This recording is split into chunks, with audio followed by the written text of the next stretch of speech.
everyone, and thank you for coming today. I'm so excited to be your instructor for this class. My name's Nicole Polak, and I'll be sampling some exercises. In the sample exercise class, I will be sampling some warm-up activities, conditioning exercises that include progressions and regressions, and a cool-down activity. Hopefully these exercises can be a helpful tool so that sometime in the future you can build a longer workout based on these tips and suggestions.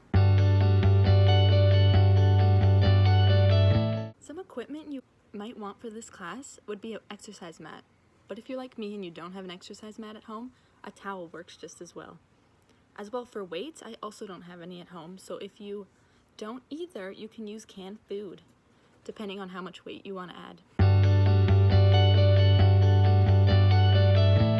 The population for this video is aimed at people with concussions/traumatic brain injuries, so many of these exercises are best chosen specifically for this population's abilities. For this population, some precautions are: first, I'd find a place with a wall in case of loss of balance. Second, I would also have a chair available for some exercises in case loss of balance also occurs. Next, you typically, when someone is first recovering from a concussion or traumatic brain injury, want a space where there is very little light and very little noise. Third precaution would be intensity level. Depending on your symptoms and the severity of the concussion or traumatic brain injury, I would go a bit slower at the beginning and then gradually increase over time. The fourth precaution for this population would be to minimize transitions between lying on the ground exercises and standing up exercises, as we do not want the body and the head to jolt too much. Before we get started in our little sample exercise class, some signs of termination of this class for people with concussion or traumatic brain injury would be if your symptoms start to come back or if they worsen. So things like headache, nausea, fuzzy or blurred vision, lightheadedness, fatigue, or dizziness, I would suggest termination. So now let's get into the warm-up. Let's start the warm-up. So the warm-up should last for around 5 minutes, and it'll consist of some dynamic exercises like walking, then walking with arm circles, and then side shuffles. These can be done in a circle or side to side in the room, depending on what type of room you choose. For the warm-up, based on the modified Borg scale, you want your RPE, rate of perceived exertion, to be 2 to 3, light intensity. Which means by the end of the warm-up, you should feel your heart beating faster and you should be able to breathe easy while also keeping a conversation. Now let's start the main conditioning part of this exercise class. The intensity level for the conditioning segment should be an RPE of 4 to 6, moderate intensity. This means you should be able to feel as though you can still talk and hold a conversation, but are on the verge of becoming uncomfortable. The 5 exercises I will be showing you are squats, lunges, Russian twists, tricep dips, and leg lifts. Let's get started. So first I'm going to start off with the squat. So the squat, you want to keep your feet shoulder width apart. Then you don't want your knees to ever go in front of your toes. And you always want to keep the weight on the back of your heels. As well, you always want to keep a straight back. So for a squat, you always want to pretend like you're sitting on a chair. Squats help work your glutes and your quads.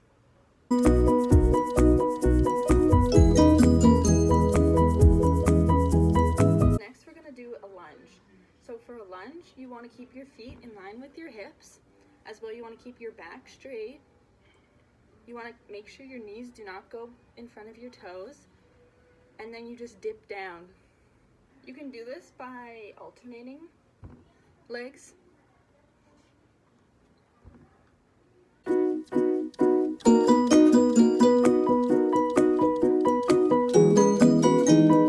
So now I'm going to show you how to do a leg lift. So the main things to focus are you want to keep your core engaged and you want to keep your legs together and straight. This is a good exercise for working your abdominals and your obliques.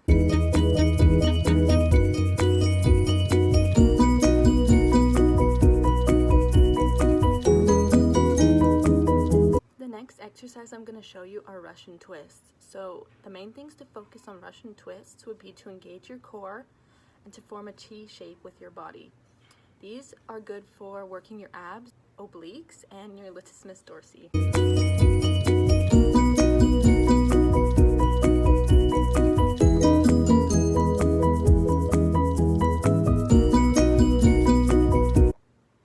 Now for the next exercise, I'm going to be showing our tricep dips. So I have grabbed a chair, which you can do it on, or a table, or on a couch, or anything you really have in your home that's sturdy. So basically you want your hands to be shoulder width apart, and you want your body to be very tight, keeping your core engaged. And you want to dip until your arms are at 90 degrees. Exercise works your shoulders, your triceps, deltoids, and your pecs.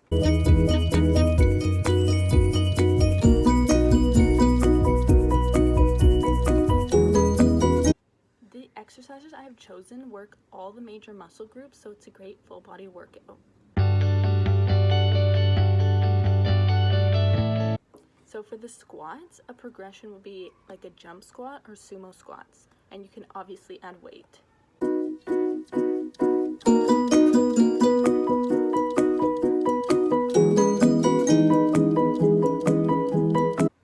Next, for lunges, a progression could be walking lunges or twisting lunges with a weight.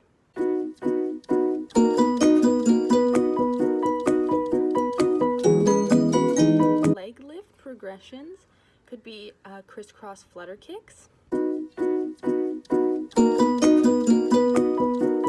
Next, tricep dips. You could dip all the way out with your legs straight in front of you as a progression.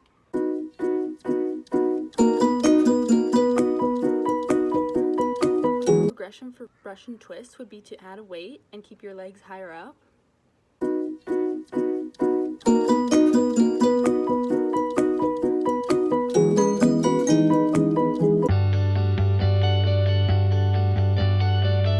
Now, for each exercise, I'll be showing a regression. So for squats, you can sit into a chair and not bend all the way down. For lunges, you can also not bend all the way down. For leg lifts, you could try only lifting one leg at a time.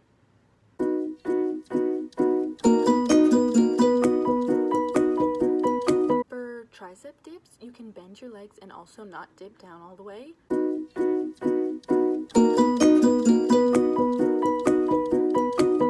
For Russian twists, you can keep your legs on the ground or close to the ground.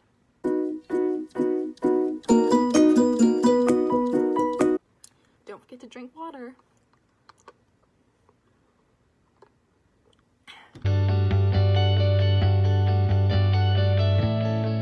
For the cardio component of this exercise class, you can incorporate it into many different ways with these exercises.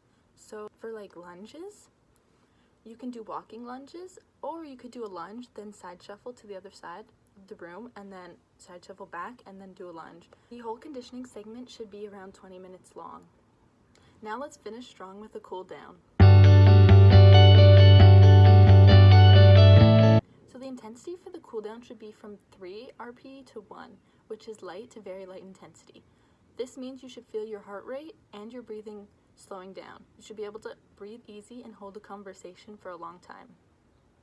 The cool down will start with a walk around the room and then some static exercises. These exercises include the quad stretch, cat and cow stretch, warrior pose, and the arm stretches. The duration of the cool down should be around 5 minutes.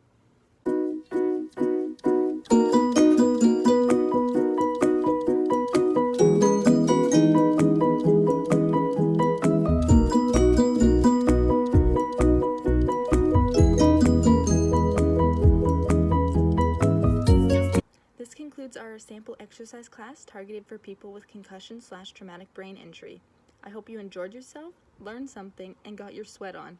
Thanks for listening, and have a great rest of your day.